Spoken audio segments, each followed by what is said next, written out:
This is ESG Decoded, the podcast powered by Global Affairs Associates to provide relevant, actionable updates related to business innovation and sustainability.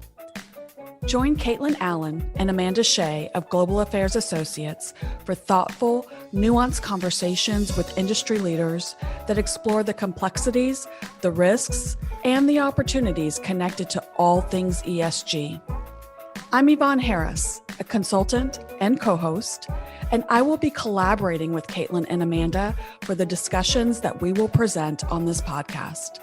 Put simply, ESG is everything that is not on your balance sheet. This leaves room for misunderstanding, oversimplification, and the tendency towards one-size-fits-all perspectives. None of that will happen on this podcast. Enjoy this episode. Welcome back to ESG Decoded. I'm your host, Kaitlyn Allen, and today I'm sitting with Steve Okun, founder and CEO of APAC Advisors in Singapore. Steve has more than 25 years of experience across government, public affairs, and communications, and has lived and worked in Asia since 2003. Steve consults on sustainability and ESG in the financial services industry, specifically for private equity firms based in Asia. Steve is also senior advisor for geostrategic consultancy McLarty Associates, is a frequent analyst for CNBC, Channel News Asia, and the Straits Times, and serves as senior advisor in Southeast Asia for the Global Private Capital Association. Previously, he served as Deputy General Counsel at the U.S. Department of Transportation under the Clinton administration and has worked on numerous U.S. presidential campaigns. Steve, welcome to the podcast. Great to be with you. And we should start by saying how we know each other. Steve and I have both been fellows with the Diplomatic Initiative, which was started by the National Committee on U.S.-China Relations, which is a diplomatic organization based out of New York. And we have been fellows with the Young Leaders Forum. And I know, Steve, you were only a couple of years before me, right? I was way before you. In fact, I was in the very first class, and what they wanted to do was bring together people under 40, and they want to get people from different disciplines and from government and from media, from the arts and from business. So I was chosen then for my business background, and clearly the fellows have gotten much more accomplished and much more selective as your classes have come on. But it has been just a wonderful group to be a part of, and that where people like us who are in classes very far apart continue, to network and be friends. So it builds our relations both in the U.S. and, more importantly, of course, with China. Absolutely. Absolutely. Well, let's start with a fun question. I mean, you had already had a really fascinating career by the time the Clinton administration had ended. You were working at UPS, and UPS decided to send you to Singapore. So why did they choose you, first of all, to go to Singapore, and why did you end up staying? This was literally 20 years ago, and this wouldn't happen anymore. But, back then, the UPS had hired me out of the government, and they needed to create and build a public affairs team in Asia Pacific. And they asked me if I would, move to Singapore for what was supposed to be 5 years. And, I said, well, I don't really know anything about Asia. I've been to Asia, I think, once at that point in my life. And they said, well, we don't care. Public affairs, UPS. That's more important for us. You'll learn Asia as you go out. And so I jumped at the opportunity, never thinking that it would become, my career. But that's what's happened. And that's really, that's why we wanted to have you on, Steve. As you know, Global Affairs Associates is US based. And of course, our client base we do have multinationals, but the clients we work with are really gearing their sustainability or ESG disclosures to a US audience. Sometimes there's a European connection, but that's really where we sit. And I think it's really interesting and important that we understand how ESG is shaping up in other regions of the world as well. And so I wanted to start by just asking, what are some general differences in ESG between, say, the US-Europe centric approach and in Asia, generally speaking? Well, I'm going to start with the foundation where the similarity is Okay. most, and that's that a material factor when it comes to ESG. When it comes to environmental social governance, that's going to be the same basically in any sector, no matter where you're operating, right? If you're in manufacturing, your material factors are going to be your impact on the environment and worker health and safety. And if you're in financial services, it's going to be about data privacy and data protection and how you deal with customers more so. So the material factors are basically the same everywhere. What's really interesting about emerging markets and developed markets is that you're starting at a much lower base in terms of regulatory requirements, in terms of government oversight, in terms of licensing, in terms of the types of management that you have in these companies. So you have a lot more on the room to improve, but that of course means you have a lot of potential risk to deal with.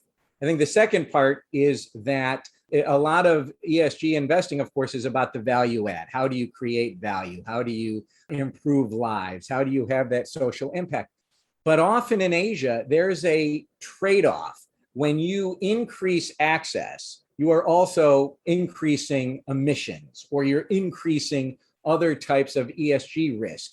How you manage that risk, how you do that trade-off within a portfolio company and within a portfolio, if you're a fund, is something you don't have to think about when you're in the US or the EU. I think that's so important to bring up, because in the US EU centric conversations, it's sometimes sort of a blanket underlying assumption that, all emissions are bad, all fossil fuels are bad. And that's, frankly, doesn't really appreciate, like you said, these other social issues regarding access, poverty reduction, et cetera, that, we don't really face in these countries, but a lot of emerging markets do. So I think it's important. It goes back to that broader definition of sustainability. And if you look at the UN Sustainable Development Goals, some of them can conflict in a certain portfolio or in a certain country. And it's got to be sort of a thoughtful balance between them, right? No, that's exactly where the challenge is and where the opportunity is. I mean, when you're investing, not in all of Asia, but when you're investing in many countries in Asia, it's about taking your portfolio company, your investing company on the ESG journey. How are you going to make that company better over time? I mean, an example, like if you were looking to invest in a company, in the United States and Canada and, any of the EU countries, and they had a horrendous, employment record, if they had, multiple violations, if they had people getting injured all the time, and it was clear management didn't really care about worker health and safety, you probably wouldn't invest in that company because there's something wrong with that company.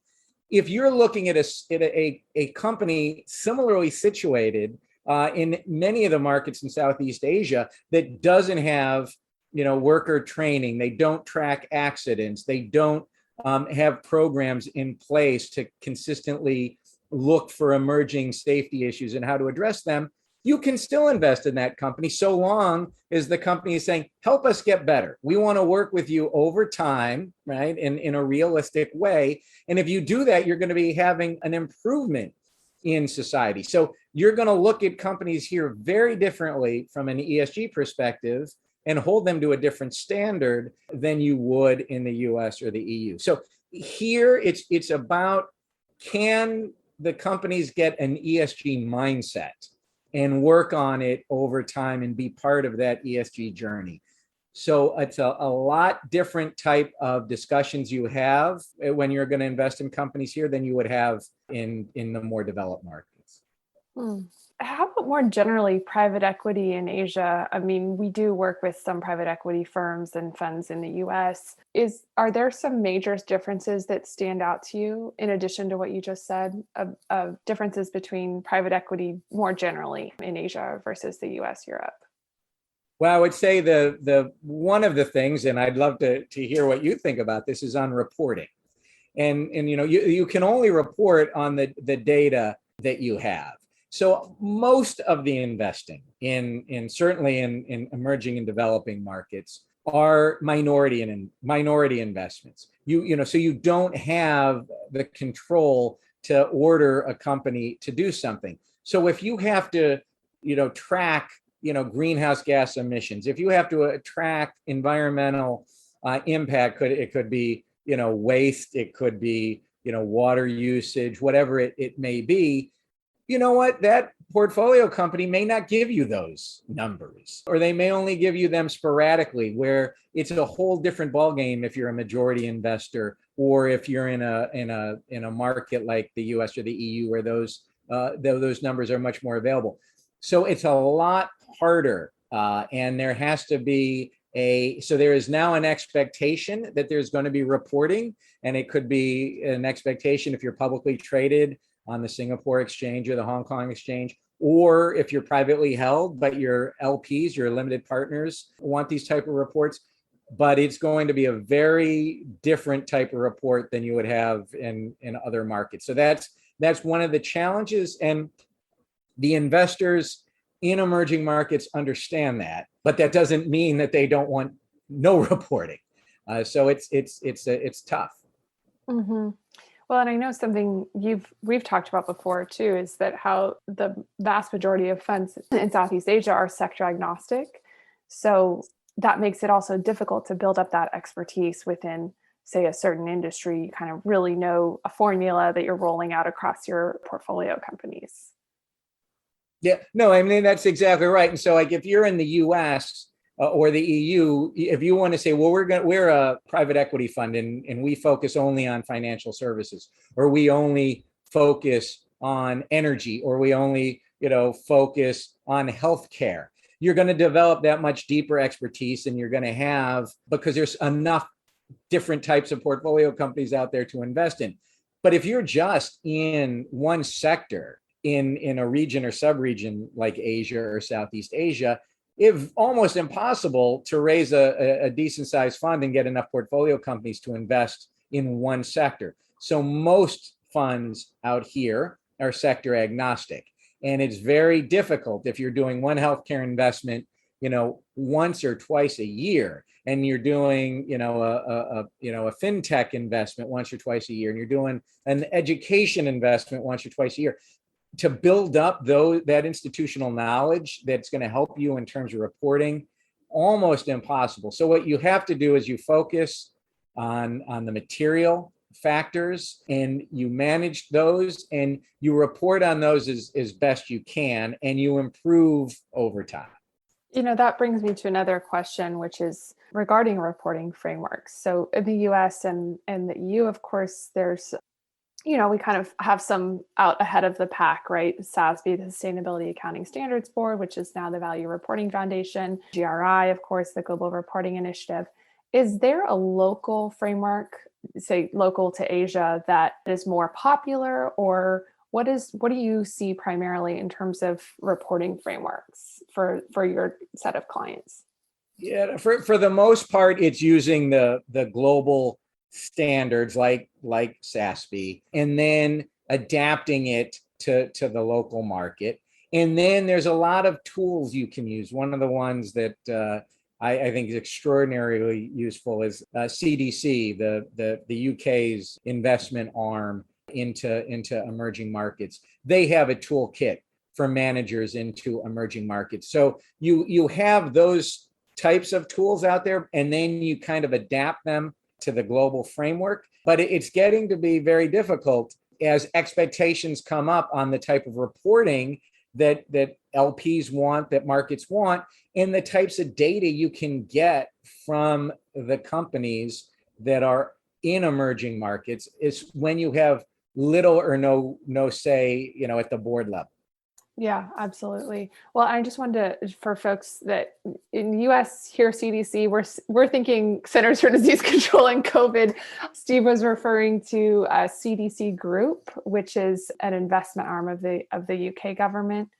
They have a really nice toolkit for this at cdcgroup.com. Yeah, I think it's just important. Again, we can get so wrapped up in our own little worlds, whether it's the world of oil and gas or the world of energy in Texas or the world of US centric ESG or UK centric ESG. It's so easy to get wrapped up in that and miss these really huge, impactful regions and just appreciate the differences and also understand that sometimes the challenges are going to be different, right? And there has to be an appreciation for the local context when you're talking about ESG. That sort of brings me back. I mean, one of the other things I know you and I have talked about is the climate change discussion, broadly speaking, in Asia. You know, what's your sense of that discussion, broadly speaking? Well, I think to think about in terms of that type of opportunity that's out here. If you look at Indonesia, in Malaysia, right? They are climate superpowers, right? This is where you have so much of the forestry that the planet needs. It's also where you have a lot of the other natural resources, in the South China Sea. And so you really have, natural or nature superpowers in this part of the world. Yet you also have, right, if you look at the SDGs, obviously climate action is one key. But as we talked about, moving people out of poverty is the second key. And so what the governments here are trying to figure out is how do you balance the two? And if you look at palm oil, that's an easy, kind of an easy hypothetical to grasp where this challenge is, because palm oil is a huge part of employment. It's a huge part of income for Indonesia, for Malaysia, for the small shareholders. Yet you get regulations in the US or the EU that looks to ban palm oil outright, or to say you can't use palm oil for fuels, or that it puts some requirements on palm oil that don't make sense scientifically. But the people out here will argue it's done for protectionism and protecting the ag sectors in those markets. So how do you balance protecting the forests that we need to protect, but getting people out of poverty? And so that's a real challenge for the governments here. It's a challenge at the multilateral phase. And what you'll often have the governments say here is that the expectations now from the US, the EU, are very different. And they're different than what was expected of the US and the EU when they were coming, when they were raising living standards, when they were bringing people out of poverty. You could say the US and the EU polluted its way to first world status. And now the question is, well, what should happen to the other countries that aren't there yet? What debt do the US and the EU owe for the past pollution that they had done? Now, of course, there's people on the other side say, well, we know better now, or it's too late now. We've got to do something because we can't raise the planet's temperature anymore. It's just a very ongoing debate. And one of the things that you can look at if you're a private equity firm, when you do that judgment of increasing access versus increasing emissions, do you do it company by company, or do you do it at a whole portfolio level? So you might say, well, this one portfolio company we're investing in is bringing people out of poverty, but it is increasing emissions. So we're going to invest in this other portfolio company that focuses on carbon capture. And then you balance it out overall. Everything's being looked at now. Yeah. No, I think that it's, again, that broader question of, well, we have these SDGs, and for some reason, probably because we have less of the type of extreme and abject poverty that some emerging markets have, we have less of that here. It's less in our faces. And so it's very easy to get, on a high horse about climate and how bad, and the whole thing about anti-carbon credits. I'm like, no, that's exactly how you reward countries like Indonesia and Malaysia, the climate powerhouses, as you put them, to not, to keep their forests intact, right? That's an absolutely key part of solving this in a more fair and equitable way. So I just love the richness of that discussion. One other example that's starting to come out now, and when you start talking about emissions, and people say, well, I'm doing solar and therefore full stop, I'm an impact investor, or I'm contributing to societal solutions by investing in solar. Well, the problem is most of the solar panels are made, of course, in this part of the world, and most of the solar panels are produced in factories that are relying on coal-generated electricity. So the emissions that are being contributed as a result of the production of the solar panels is being ignored by the people who are using, right, the solar panels. They're only counting one side of the ledger and not the other. And then the other issue on solar panels, of course, is not only how were they manufactured and what type of energy was used to create the electricity to manufacture the panels. What do you do when the panels are done? What happens at the end of life? What is that going to do to the environment? And so it's a little bit of not enough analysis to figuring out, is the West contributing to solutions, or are they creating more problems but ignoring them? That debate's starting to happen much more now. I love that you bring this up, and we've talked about this before. Life cycle analysis. We say it all the time, because you can't look only at what's essentially, how you generate electricity, whether or not combustion is involved at the point of generation is extremely important. Yes. And that's where solar panels shine, because there's no combustion involved to actually create electricity. But like you bring up, we have to understand the complete life cycle impacts of all forms of energy. And we're not there yet. And there's another episode, you're interested in this discussion with Dr. Rachel Meidel, who has done some of this groundbreaking life cycle analysis work, another episode of our pod, and kind of looking at that full picture. And unfortunately, certain policies that are coming out, or flashpoints in the US, are simply they're just not based in the science of life cycle analysis. And it's very, very important as we make global policy, as we make local policy, to appreciate that full picture of impact. And the analogy is for life cycle is you've got the environmental, but then you have the human rights element to it as well when it comes to responsible sourcing, right? You had mentioned electric vehicles. Well, what's the issue with where the batteries in the electric vehicles have come from, right? And how is the cobalt mined? And if the cobalt is mined, in the DRC, and that cobalt's coming out of the ground through child labor or through mines where they don't have proper health and safety equipment, and you're could be literally killing people to be producing these electric vehicles, are you contributing to society, or are you harming society by doing that? So you have to really, if you're really going to be talking about ESG, you've got the life cycle analysis from an environmental perspective, and you have the responsible sourcing analysis from the S perspective, from the human rights and labor right, and making sure there's no trafficking victims, and making sure there's no child labor in your supply chain. Some sectors are much better at it than others, but that's the direction that all sectors are going to have to start thinking about. Yeah, absolutely. And you mentioned DRC, Democratic Republic of the Congo. I just try to spell out things for our listeners. We could talk about this for 2 more hours, I'm sure, on this pod. But let me ask you one other question specifically before we wrap up. But I'm just curious, is there a regional leader that emerging markets are looking to within the region?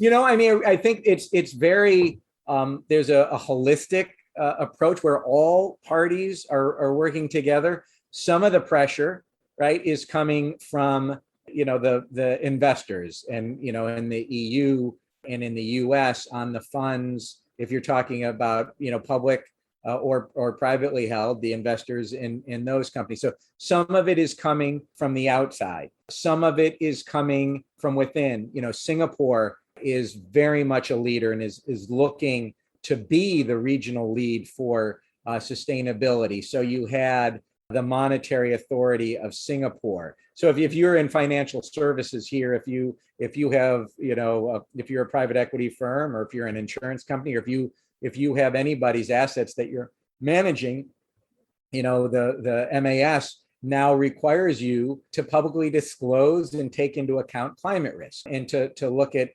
climate risk for your portfolio from the assets you're managing, from a physical risk, from a transitional risk, and from a reputational risk. And so you see Singapore as an emerging leader. You see Hong Kong coming out with similar regulations from their authorities. Japan is certainly really at the forefront. So it's really, a global effort, because everybody recognizes, we need to do something, and we all need to work together on this. It'll be interesting to see what happens globally when it comes, to COP26 and in the meetings, and how all of this is going to play out at that multilateral global level. But it's also being done in every country here at the country level. Fantastic. Thank you so much, Steve. This has been such an insightful conversation. I know our listeners are going to enjoy it. I wonder if you have any closing thoughts that you'd like to add broadly about private equity, ESG in Asia, or if you had a magic wand, what would you like to see different? You also, of course, have a policy background, so I'm leaving it wide open, whatever you want to say for your closing thoughts. What we all would like to see, I think, is a realistic standard that takes into account the challenges you face, especially in markets where you have so much impact, but you also have, an increase typically in emissions that comes with that impact. And there's also a real tension that I'm starting to see now more than ever on compliance versus strategy, right? So you have, every investor now says, strategy, ESG is now part of our strategy. It's not a compliance issue. It's not a check the box issue. It's strategy, and we take it into account with everything we do.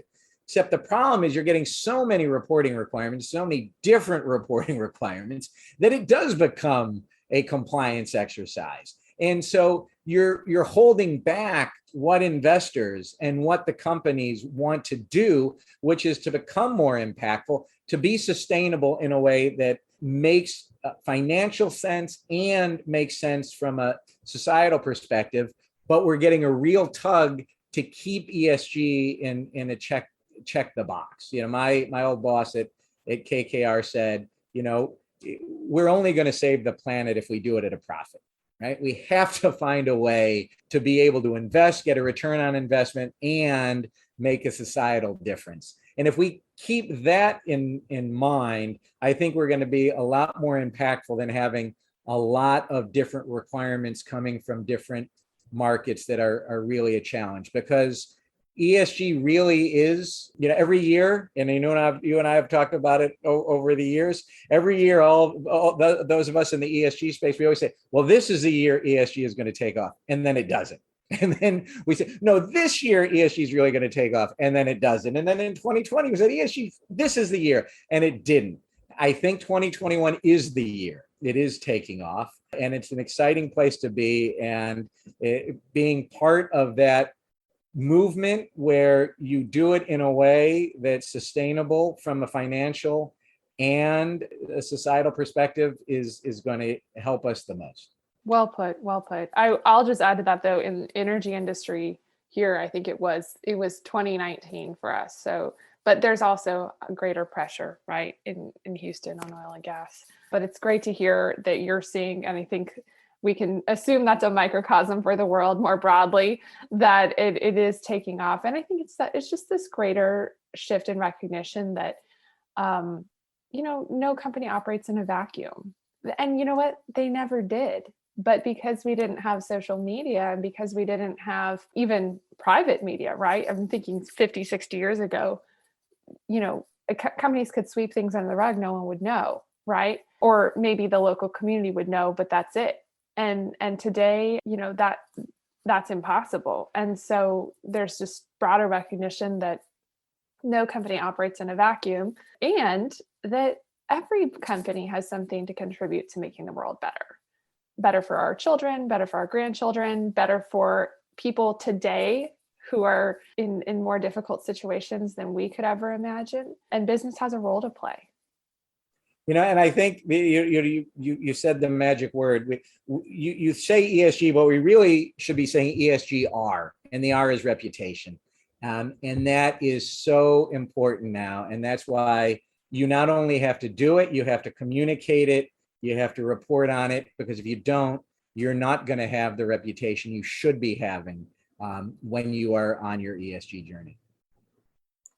Great note to end on. Thank you so much, Steve. My pleasure. Great to do it.